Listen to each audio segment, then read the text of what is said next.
नमस्कार, स्वागत है आपका। आप देख रहे हैं प्राइम टीवी और मैं कीर्ति एक बार फिर हाजिर हूं लेकर इतिहास। हम आपको हर दिन के इतिहास से रूबरू करवाते हैं जिससे कि आपकी और हमारी भी जानकारी बढ़ती है। इतिहास सिर्फ अपने में घटनाओं को नहीं समेटे होता, बल्कि इन घटनाओं से आप बहुत कुछ सीख सकते हैं। इसी के साथ हम जानेंगे आज के दिन यानी 24 जनवरी के इतिहास के बारे में। तो चलिए, आज के इतिहास में हम आपको बताएंगे राष्ट्रीय बालिका दिवस के बारे में, जो हर साल जनवरी महीने में 24 तारीख को मनाया जाता है।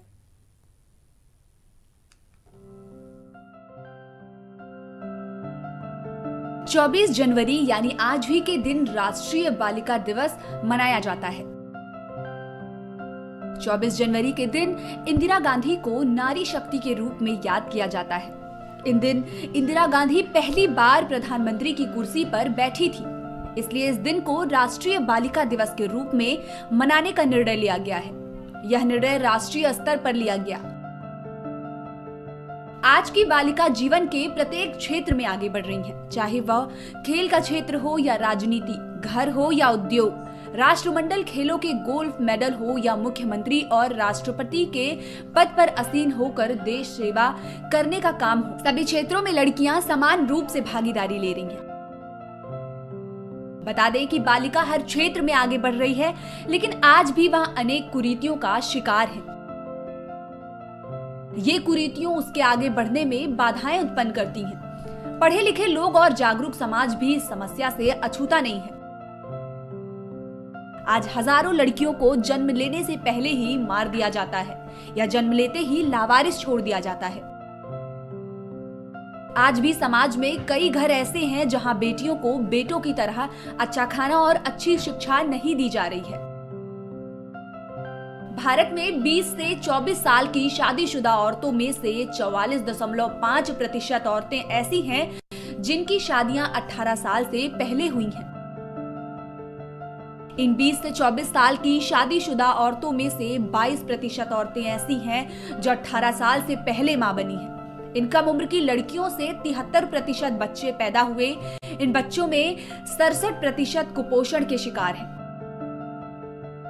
2008 के एक सरकारी सर्वेक्षण में 42% लड़कियों ने यह बताया कि वे स्कूल इसलिए छोड़ देती हैं क्योंकि उनके माता पिता उन्हें घर संभालने और अपने छोटे भाई बहनों की देखभाल करने को कहते हैं। लोगों को इनके दुष्परिणामों के प्रति आगाह करने और लड़कियों को बचाने के लिए 24 जनवरी को राष्ट्रीय बालिका दिवस मनाया जाता है। राष्ट्रीय बालिका दिवस के दिन हमें लड़का लड़की में भेद नहीं करना व समाज के लोगों को लिंग समानता के बारे में जागरूक करने की प्रतिज्ञा लेनी चाहिए। देश में लड़कियों की घटती संख्या को देखते हुए ही राष्ट्रीय बालिका दिवस मनाया जाने लगा है। हम आपको बता दें कि समाज में आज भी बालक और बालिकाओं में भेद किया जा रहा है। यही कारण है कि बालिकाओं को जन्म लेने से पहले ही खत्म करवा दिया जा रहा है। सभी को मिलकर इस कुरीतियों को मिटाना चाहिए। बाल विवाह, भ्रूण हत्या, शिशु मृत्यु दर रोकने जाने, स्तनपान कराने, नियमित टीकाकरण, दहेज प्रथा एवं अन्य सामाजिक ज्वलंत विषयों में सुधार लाना चाहिए। बालिका दिवस पर ये नारा भी लगाया जाता है, बेटी कुदरत का उपहार, नहीं करो इसका तिरस्कार, जो बेटी को दे पहचान, माता पिता वही महान।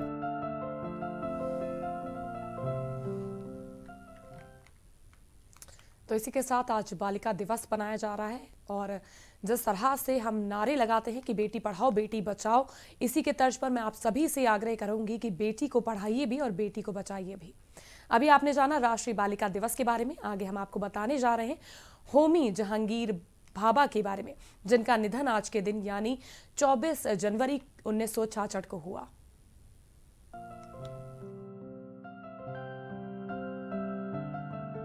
चौबीस जनवरी 1966 यानी आज ही के दिन भारत के प्रमुख वैज्ञानिक होमी जहांगीर भाभा का जन्म हुआ। कि भारत के एक प्रमुख वैज्ञानिक थे जिन्होंने भारत के परमाणु ऊर्जा कार्यक्रम की कल्पना की थी। जब होमी जहांगीर भाभा 29 वर्ष के थे और उपलब्धियों से भरे 13 वर्ष इंग्लैंड में बिता चुके थे, उस समय कैम्ब्रिज विश्वविद्यालय भौतिक शास्त्र के क्षेत्र में सर्वश्रेष्ठ स्थान माना जाता था। वहां पर श्री भाभा केवल पढ़ाई ही नहीं बल्कि कार्य भी करने लगे थे। जब अनुसंधान के क्षेत्र में श्री भाभा के उपलब्धियों भरे वर्ष थे, तभी स्वदेश लौटने का अवसर उन्हें मिला। श्री भाभा ने अपने वतन भारत में रहकर ही कार्य करने का निर्णय लिया। उनके मन में अपने देश में विज्ञान और प्रौद्योगिकी के क्षेत्र में एक क्रांति लाने का जुनून था। यह डॉक्टर भाभा के प्रयासों का ही प्रतिफल था कि आज विश्व के सभी विकसित देशों भारत के नाभिकीय वैज्ञानिकों की प्रतिभा एवं क्षमता का लोहा माना जाता है। इनके व्यक्तिगत जीवन की बात करें तो होमी जहांगीर भाभा का जन्म मुंबई के एक संपन्न पारसी परिवार में 30 अक्टूबर 1909 को हुआ था। उनके पिता J.H. भाभा बंबई के एक प्रतिष्ठित बैरिस्टर थे। आज भारत में लगभग 2 लाख पारसी हैं। ईसा की 7वीं शताब्दी में इस्लाम ने जब ईरान पर कब्जा कर लिया था तो अपने धर्म की रक्षा के लिए तमाम पारसी परिवार भागकर भारत आ गए थे। तब से ये भारत में ही हैं और भारत को ही अपना वतन मानते हैं। पारसी समाज ने बड़े योग्य व्यक्तियों को जन्म दिया है। बता दें कि डॉक्टर भाभा पढ़ाई में बचपन से ही बहुत तेज थे। 15 वर्ष की आयु में ही उन्होंने मुंबई के एक हाई स्कूल से सीनियर कैम्ब्रिज की परीक्षा सम्मान पूर्वक पास की और बाद में उच्च शिक्षा के लिए कैम्ब्रिज विश्वविद्यालय गए। वहां भी उन्होंने अपनी असाधारण प्रतिभा का परिचय दिया। बता दें कि वैज्ञानिक होमी जहांगीर भाभा एक महान स्वप्नद्रष्टा थे और उन्होंने देश के परमाणु कार्यक्रम के भावी स्वरूप की ऐसी मजबूत नींव रखी जिसके चलते भारत आज विश्व के प्रमुख परमाणु संपन्न देशों की कतार में पूरी शान से खड़ा है। भाभा ने कुछ वैज्ञानिकों की मदद से भारत में परमाणु क्षेत्र में अनुसंधान का कार्य शुरू किया। उन्होंने समय से पहले ही परमाणु ऊर्जा की असीम क्षमता और विभिन्न क्षेत्रों में उसके उपयोग की संभावनाओं को परख लिया था। डॉक्टर भाभा ने अपनी वैज्ञानिक और प्रशासनिक जिम्मेदारियों के साथ साथ GIFR की स्थायी इमारत की भी जिम्मेदारी उठाई। भाभा ने इसे विश्व के सर्वश्रेष्ठ संस्थानों में खड़ा करने का सपना देखा। उन्होंने अमेरिका के जाने माने वास्तुकार को इसकी योजना बनाने के लिए आमंत्रित किया। इस इमारत का शिलान्यास 1954 में नेहरू जी ने किया। डॉक्टर भाभा ने इमारत निर्माण के हर पहलू पर बारीकी से ध्यान दिया। अंततः 1962 में इस इमारत का उद्घाटन नेहरू जी ने कर कमलों द्वारा किया।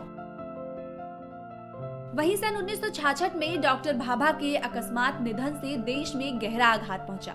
उनके द्वारा डाली गई मजबूत नींव के कारण ही उनके बाद भी देश में परमाणु ऊर्जा कार्यक्रम अनवरत विकास के मार्ग पर अग्रसर है। डॉक्टर भाभा के उत्कृष्ट कार्यों के सम्मान स्वरूप तत्कालीन प्रधानमंत्री श्रीमती इंदिरा गांधी जी ने परमाणु ऊर्जा संस्थान ट्रॉम्बे को डॉक्टर भाभा के नाम पर भाभा परमाणु अनुसंधान केंद्र नाम दिया। आज यह अनुसंधान केंद्र भारत का गौरव है और विश्व स्तर पर परमाणु ऊर्जा के विकास में पथ प्रदर्शक हो रहा है।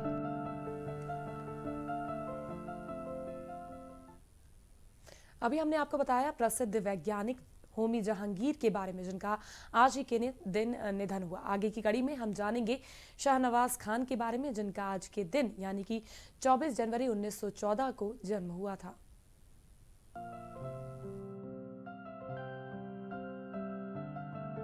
चौबीस जनवरी 1914 यानी आज ही के दिन शाहनवाज खान का जन्म हुआ। ये भारत के इतिहास में प्रसिद्ध आजाद हिंद फौज के अधिकारी थे। जब द्वितीय विश्व युद्ध समाप्त हो गया उसके बाद जनरल शाहनवाज खान, कर्नल गुरुबख्श सिंह ढिल्लों और कर्नल प्रेम सहगल के ऊपर अंग्रेज सरकार द्वारा मुकदमा चलाया गया था। बता दें कि शाहनवाज खान बॉलीवुड फिल्म अभिनेता शाहरुख खान के नाना थे। हम आपको बता दें कि शाहनवाज खान राजनीतिज्ञ थे। उन्होंने द्वितीय विश्व युद्ध के दौरान भारतीय राष्ट्रीय सेना में एक अधिकारी के रूप में अपनी सेवाएं दी थी। युद्ध के बाद उन्हें देशद्रोह के लिए दोषी ठहराया गया और ब्रिटिश भारतीय सेना द्वारा किए गए एक सार्वजनिक न्यायालय मार्शल में मौत की सजा सुनाई गई। भारत में अशांति और विरोध के बाद भारतीय सेना के कमांडर इन चीफ ने सजा को कम कर दिया। द्वितीय विश्व युद्ध समाप्त होने पर भारत के स्वतंत्रता संग्राम में एक नाटकीय बदलाव आया। 15 अगस्त 1947 को भारत आजादी मिलने तक भारतीय राजनीतिक मंच विविध जन आंदोलनों का गवाह रहा। इनमें से सबसे अहम आंदोलन आजाद हिंद फौज के 17,000 जवानों के खिलाफ चलने वाले मुकदमे के विरोध में जनाक्रोश के सामूहिक प्रदर्शन थे। शाहनवाज को मुस्लिम लीग और कर्नल गुरुबख्श सिंह ढिल्लों को अकाली दल ने अपनी ओर से मुकदमा लड़ने की पेशकश की, लेकिन इन देशभक्त सिपाहियों ने कांग्रेस द्वारा जो डिफेंस टीम बनाई गई थी उसी टीम को ही अपना मुकदमा पैरवी करने की मंजूरी दी।